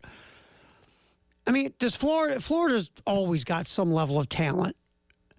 I just don't know if Billy Napier's the guy that's going to get them back to competing for an SEC championship. And that's the thing. And again, we kind of all fall victim to thinking about Florida as a bigger brand than they actually are because of the success Spurrier and Urban Meyer had. But obviously, that's long gone. The last time they were super duper relevant was obviously with Dan Mullen when he had him in the SEC championship game and going to the Cotton Bowl, a handful of years ago. But Billy Napier's not gotten them anywhere close to that. And again, this probably confirms that, yes, he is indeed coming back next year. But I agree with you. I don't think he's going to be the guy that's going to suddenly have him at 10 or 11 wins in these next couple of years, compete for one of those playoff spots. I think, if nothing else, they can perennially be a 7 to 8 win team, which is still unacceptable by Florida standards. But for what this season has been, they'll at least be able to say, more likely than not, assuming they beat Florida State, that they got themselves back to a bowl. Ready? Okay, so let's say you lose to Ole Miss. And you don't get curb stomped. You just lose by a couple scores, right? Sure. Then you lose to Florida State. That then might be a little different. Then you finish 5-7, and you lose to a Florida State team that's won one game all year. Yeah. I like Billy Napier too. I do. I thought it was a good hire before. The more I got to what we can see of Billy Napier, which is like you said, puts coffee to sleep. Once we got more intel kind of on Billy Napier, I was like, well, if you looked at what he did at Louisiana, he did a hell of a job, but you just need a certain personality type at Florida, and he doesn't feel like he's the guy. Sure. And then I go back to this. Why do a couple of goofs like us see what you need, but the people who are supposed to be a lot smarter than us don't understand what they need of Florida? Beats me. Isn't it obvious what you need there to be successful? If you look at, if you're Scott Strickland, don't you go, okay, who's won big here? What type of coaches were they? What type of personalities were they? Why were they so successful? How did they hold all the cooks in the kitchen out of the kitchen? I just think going through the interview process, and I get Billy Napier was very impressive at Louisiana Lafayette. He really was. And I think Billy Napier, I've said this before, would go somewhere else and be a good head coach. I just don't think he's the right guy for Florida. Sure. But if you understand what's been successful at Florida and you're interviewing Billy Napier, at what point do you go, yep, just like Urban and Spurrier? Well, I don't know. It may be one of those situations, we talked about this before with coordinators and stuff, where, you put him on a whiteboard or he lays out his grand plan and it all sounds well and good, but when it comes to the actual execution, it doesn't quite, live up to snuff. And that's the thing here, when you look at his body of work so far in 3 seasons at Florida, yeah, there's a good chance they're going to get back to a bowl game, but you're right around 500 in 3 years. Actually, right now you're still under 500 in 3 years, and that doesn't give you an indication that, again, there's something going to flip switch and become a 9-10 win team. But, again, is Florida just going to accept that, hey, that's kind of where we are? They shouldn't do that. No program should do that. But if they're willing to accept that, then, yeah, Billy Napier's your guy, and if you're, worried about the money you're going to have to pay to student-athletes coming up and you can't get rid of them, that's probably what you should expect over the next handful of years, unless you just get this groundswell of NIL support that's going to allow you to pay for $1 million players at every skill position. Well, I think Billy Napier, again, to your point of plan, remember, every player's got his own coach. Yeah. Oh, they got an assistant backup defensive tackle coach, and a social media coach, and the holder has a coach. The holder has it's craziness. So yeah, Billy Napier, I guarantee you sat down in front of Scott Strickland with this wonderful plan of this big coaching staff, and we're going to be this and do that. And, I worked for Dabo, and I've worked for all sorts of successful people. I've worked for Nick. I've worked for everybody, right? Yeah, that all sounds good. It all sounds good. And he probably sat there and he had a big, thick binder with a plan or a PowerPoint. No, a PowerPoint. I'm going to go Mike Leach now. A PowerPoint he had. Everybody loves a PowerPoint. It's got color in it and everything. No, his PowerPoint wouldn't have pictures or cool transitions or slides. It'd just be text only. And it's a lot of text. Billy Napier. So he's just kind of reading it. And phase 2 of my plan. Oh, God. That probably... can I get a dissolve or something on this, please? So, yeah, I'm sure Napier laid it out to where Strickland went, that's what we need. But again, once you start putting that into play, if you're Scott Strickland, you have to... Isn't this the question you asked to Billy Napier? Okay, we got a lot of meddlers here. What are you going to do? You would think. That would be one of my first questions. Or does he not want to scare anyone away by asking that question? You want to hide it until he shows up, right? You might be, I'm not saying you're wrong. Yeah. But are you, Billy, are you like being Scott Strickland, you want to hide all the insanity because you want to be able to hire your guy and you're scared you'll run your guy off if you show him the truth? Like a blind date? I don't know. If you hide all your, your criminal record and your criminal background? But, again, at the end of the day, good win for Florida. Yeah. Boost confidence. I'd love to see things. I like Billy Napier. I'd love to see it work out for him. But, yeah. There's a lot of folks in Gainesville who aren't happy about that win over LSU. Let's just put it that way. They're not. They wanted to be over this for a while. What's Trying to Get To is sponsored by Gamecock Traditions. Traditions find joy. Let's see what's going on in the NFL from yesterday. That's next here on the Halftime Show on The Game.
fakes left, now taken off.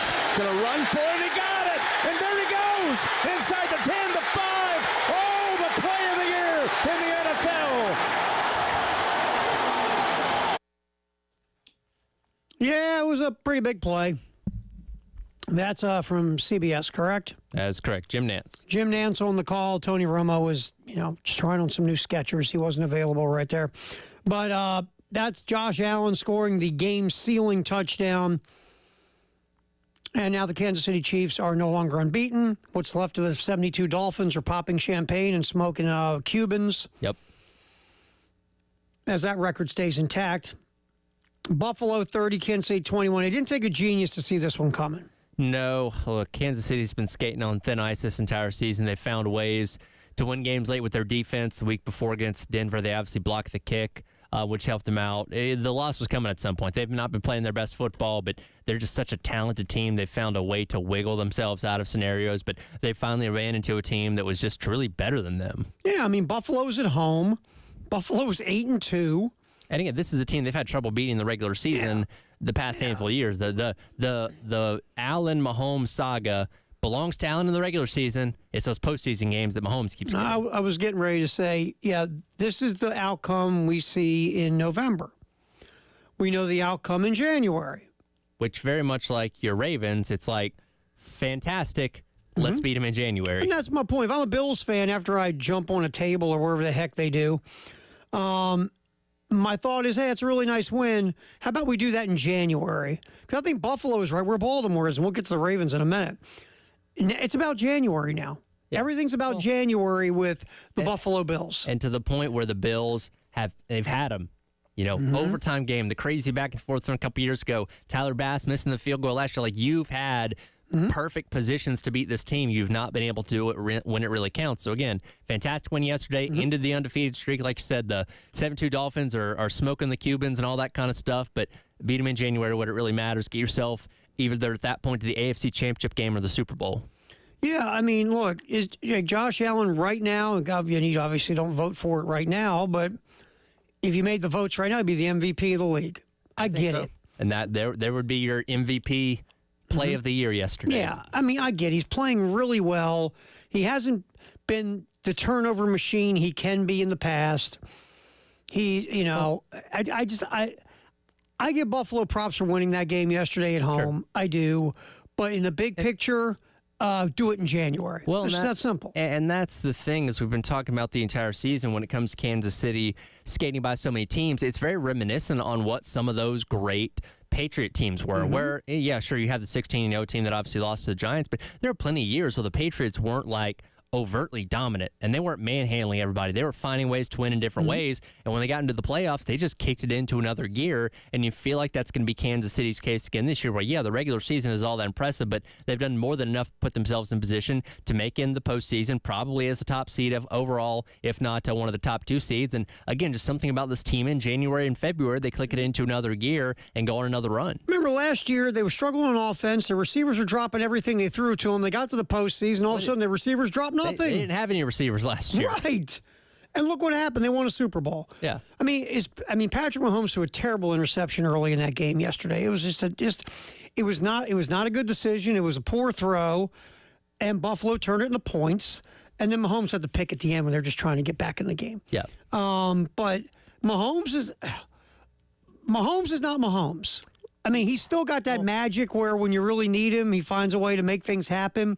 But if you're watching these games in totality, he's just not the guy that he was before. I mean, Tyler, 5.9 yards an attempt yesterday. Yeah, and it seems to be as more NFL defenses kind of run the cover 2 thing, they take away the long ball, which was always kind of the signature of Mahomes, to just throw the ball really deep and obviously have the receivers or Travis Kelce to be able to go out there and get it. But since they've limited them to these shorter passes, that's just not where he thrives a whole lot, and he's become an average quarterback in that regard. And the other part is, when they first did this to Mahomes a few years ago, he had this guy named Tyreek Hill. That was faster than the speed of light. Yes. Even that Flash show went, that dude's fast. But you don't have Tyreek Hill anymore. You've never had a replacement. You've tried to replace Tyreek Hill. You just can't. And last time I checked, Travis Kelce's gotten older. He has. And, every now and then he flashes what he used to be, but the guy's getting older, and you have no Tyreek Hill. Yeah. And that's really hurt Mahomes because when these teams are playing deep and saying, okay, Patrick, go 10 plays. Go 10, 12 plays and beat us. We don't think you have the patience. Well, Mahomes does have the patience to do it now, but here's the problem. He doesn't have the playmakers to throw it. Like you throw Tyreek Hill, what, an 8-yard crosser? And there's a good chance he's going to pop at 65 yards. And that was kind of the thinking when they got Xavier Worthy out of Texas, kind of that speedster to use in a similar type of way, but he's not Tyreek Hill. No, he's fast, but he's not Tyreek Hill. Tyreek Hill is a whole different type of physical freak. Right. And they do not have him anymore. And that really hurts that offense. But hey, look, Buffalo wins, give them their props, but do it in January. Same thing with the Ravens. Down 18-16 after their Hall of Fame kicker misses 2 kicks. Henry fumbled, which he never does. It'd been like, what? 17,000 carries since Henry fumbled. Carries since he last did it. I don't know. Something about the Steelers, man, just it's always going to be that Achilles heel. And now they're down by 2, line up for the 2-point conversion to tie it, and they didn't show the back end of the defense. Something went kooky. I don't know if a bunch of receivers ran into each other. I got no idea what happened, but the 2-point conversion was a disaster. Here's the play where the Ravens need the 2 to tie at the end, and, well, here's how it goes. Jackson keeping it. Jackson, fake. Jackson tosses. Incomplete. The pressure was there. Joey Porter Jr. flocking to the quarterback. Yeah, it was kind of a foobar. Didn't work. Ravens lose 18-16 again to the Steelers. And I was telling you off the air, look, the last 4 years, ever since Ben Roethlisberger fell out of his prime, for the most part, the Ravens have been the better team on paper. But once you go on the field, they lose to the Steelers. And, again, it doesn't matter. What matters is January with the Ravens, just like the Bills. Losing this game doesn't matter. Just get in the playoffs because January matters to the Ravens at this point. You got to get to a Super Bowl.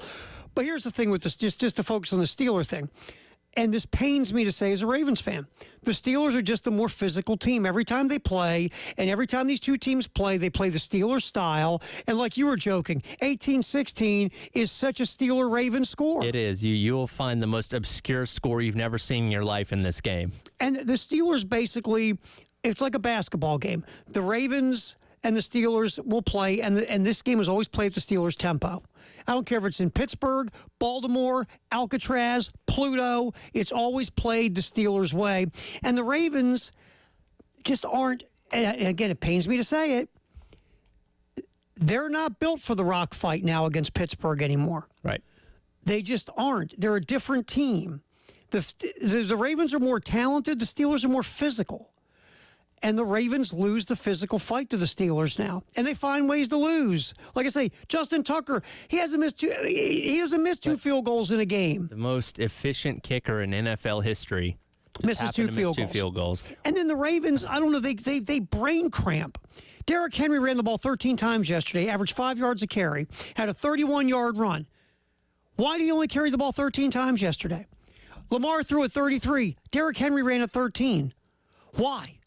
Why are you going against the formula? You beat the hell out of so many teams this year with Derrick Henry and Lamar Jackson in tow. Derrick Henry ran the ball 13 times yesterday in a one-score game for the most part. Yep. So the Steelers are in the Ravens' head now. They don't have to say it out loud. They're in Lamar's head. Lamar Jackson, since he's been the starting quarterback of the Ravens, the Baltimore Ravens, I believe, in games Lamar has started, are 1-4 against the Steelers. But again, it's win in January, just like the Bills. Fun win in January, a fun win in November, but win in January. So, all right, we will pop back in and give you the greatest day in the history of the world, which is November the 18th, right here on the Halftime Show with Terry Ford and Tyler Head on a Reaction Monday, right here on The Game.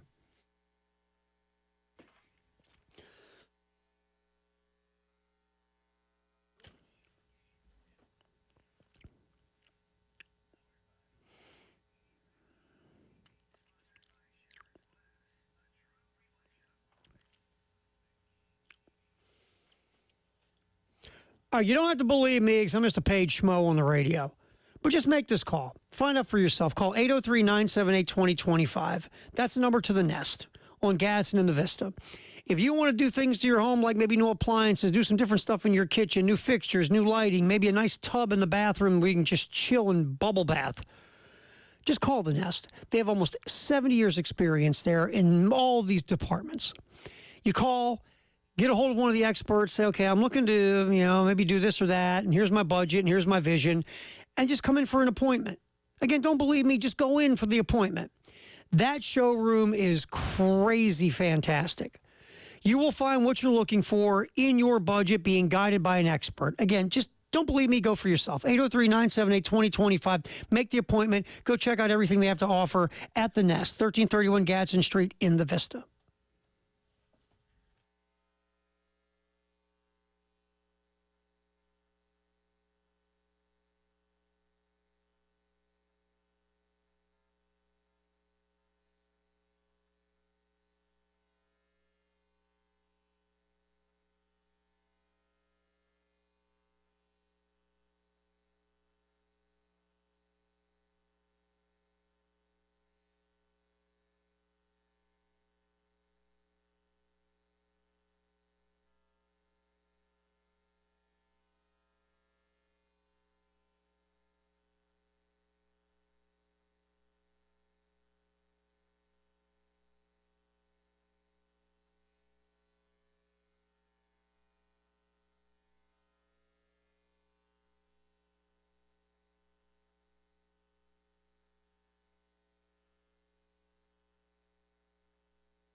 Time for the greatest day in the history of the world. Terry Ford, Tyler Head. Today, the greatest day is November the 18th. Interesting little deal that happened. And the old school is not as old school as usual. Okay. Today. It doesn't go back to 1855 or 1741 or any of that mess. This one only goes back to 1962.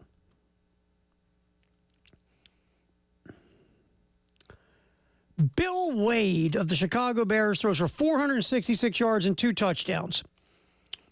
Bears beat the Cowboys 34-33. You're like, wow, some Chicago Bear quarterbacks didn't do that in a season. That is odd, Tyler, because the Chicago Bears are not known for their lineage of great quarterbacks. I was going to say that would be a tenth of the way to the 4,000-yard mark that a Bears quarterback's never eclipsed. I mean, I'm sitting here looking at it. You go through this. I mean, obviously, Sid Luckman was the guy back in the 1940s. After that, I mean, you just go through this thing, and Jack Kincannon, Bobby Douglas was a running back playing quarterback. The great Bob Avellini from Maryland. Yeah. Mike Phipps, Vince Evans. I mean, Jim McMahon was more of a folk hero than a real quarterback, not to be mean. Well, that team was built on defense. They didn't need a dynamic quarterback. They also had a pretty darn good running back as well. That helped, too. It's interesting, too, about the Bears. Everybody goes gaga over what happened in the mid-'80s, right? Sure. You get away from the mid-'80s. 1, 2, 3, 4, 5, 6, 7, 8. Since 1990, the Bears have like 8 double-digit win seasons. Yeah. That's it. Yeah. You look at trips to the playoffs. Since 2010, they made the playoffs twice. Since, 1995, they made the playoffs 6 times. This is not a great franchise that's living off of something that happened 40 years ago. And I think we kind of, just given the fact that they're one of the original type of teams, owned by the same family forever, like we kind of ingrained them with just being a long history of success. But yeah, I mean, really since that 85 team and the team that went to the Super Bowl and lost to, Peyton Manning's crew, not a whole lot of note. I mean, usually when they did make the playoffs, they were getting bounced by the Packers or something like that. The Mike Ditka era was far and away the most successful. I mean, I'm not talking about like 1946. I mean, I'll be kind. They won a championship in 1963 with the great Billy Wade as their quarterback. After that championship, they made the playoffs 7 times in the Mike Ditka era. Okay? Since 1960, take away the Mike Ditka era. 1, 2, 3, 4, 5, 6, 8 times. So besides the Mike Ditka era since 1963, they only made the playoffs 7 other times outside the Mike Ditka era. Yep.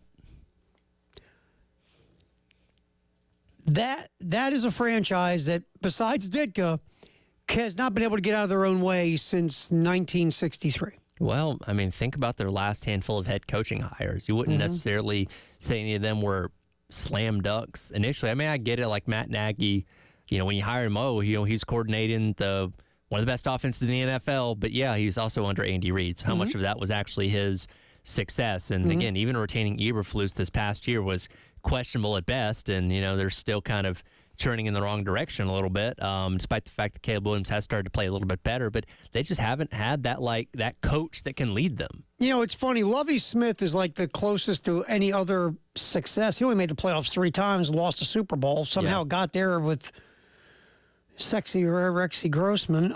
But, like you said, Matt Nagy, John Fox, who did a really nice job in Carolina, did in Chicago. Mark Trestman was going to be this offensive genius. Remember, he came from Canada. He won championships in Canada, and he was, they just, I get, you figure, okay, John Fox, got to a Super Bowl in Carolina. He was bad. Nagy, he learned from Andy Reid. Sure. And you know what? Sometimes there's just certain organizations where your ceiling is only so high. And I don't know what the rhyme or reason is. Is it ownership? Is it just the city that you're in? But you're only going to accomplish so much. And Chicago, for these past handful of decades, seems to be that place where your ceiling is only so high. I feel like ownership there. They're not like Daniel Snyder bad.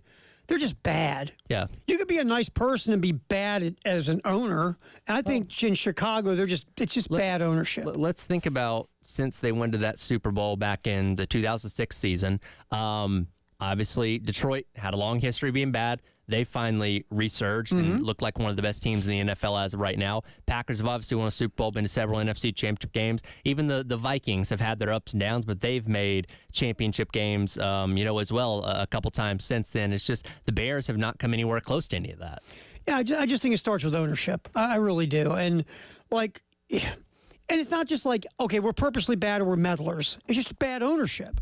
That happens sometimes. And I think in Chicago, you got bad ownership. George Halas obviously was iconic Hall of Fame coach / owner. But once you moved on from George Halas, and even George Halas near the end of his tenure, things weren't going like wow. So it's just been a bad franchise for a long time since Ditka. It just hasn't been very good. Also, greatest day in the history of the world. A couple interesting ones. 1995, Iowa State's Troy Davis becomes the 5th player in NCAA Division I to rush for over 2,000 yards. Hit that in a loss to Missouri. The great Alex Van Dyke set the NCAA record for most receiving yards in a season. Caught 13 passes for 314 yards in a game. Van Dyke hit over 1,800 yards, which broke a guy who played for the Dolphins back in the 70s, Howard Twilley at Tulsa, had the record before. Alex Van Dyke did nothing in the NFL as a wide receiver. Very interesting. Here's another one, and we'll throw a little college. In 2000, Indiana's Antoine Randall L., who was a quarterback at Indiana, becomes the 2nd player in NCAA Division I history to rush for 200 yards and pass for 200 yards in a game in a 41-13 loss to Purdue. Ran for 200, threw for 200. 13 points? 13 points. That's crazy. All that offense, 13 points. This was interesting, and Jay would totally dork on this. In 2003, a 14-year-old named Freddie Adu signed a 6-year contract to play in the MLS. Okay. He was looked at as the greatest phenom in American soccer. Didn't go as well as everybody thought it would go for Freddie Adu. There's a lot. That's the greatest day in the history of the world by itself. We don't have time for it. But Freddie Adu signed a 6-year contract at age 14. Never became the great player everyone envisioned he would be, but at 14 years old, he was signed. Wow. I remember that. Got to end on this one. Okay. 2007. Who became the first driver to win consecutive Nextel Cups championships since Jeff Gordon in the late 90s? That would be Jimmy Johnson. That was a softball for you. That season still bothers me because Jeff Gordon went into the chase with a 300-point lead that year. He had 30 top 10 finishes and finished second in the championship to Jimmy Johnson. Still bothers me. Well, that's the thing where if you just posted a certain way week after week after week, you could win the championship. Yes. I can see it's bugging you now. Look at you. Your mustache is like twitching. I was there for his chase win at Talladega, which I thought was going to be the springboard to winning the championship, and it wasn't because Jimmy won 4 straight. We'll go to break to let you regroup. I can tell you're totally thrown off now. I appreciate it. All right. Firehouse Sub text hour 803-404-6100. We'll yip with Jay Phillips and do our handoff, sponsored by Little Pigs Alpine Road, coming up next on the halftime show on a Reaction Monday, a fabulous Reaction Monday, as the Gamecocks come back and beat Missouri 34-30. We'll get into that with Jay and get you ready for the postgame show next here on The Game.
No, time to get our firehouse up. Text the hour. Here in just a second, 803-404-6100. Jay Phillips hanging out with us on the halftime show. Y'all are trying to run me out of this station, aren't you?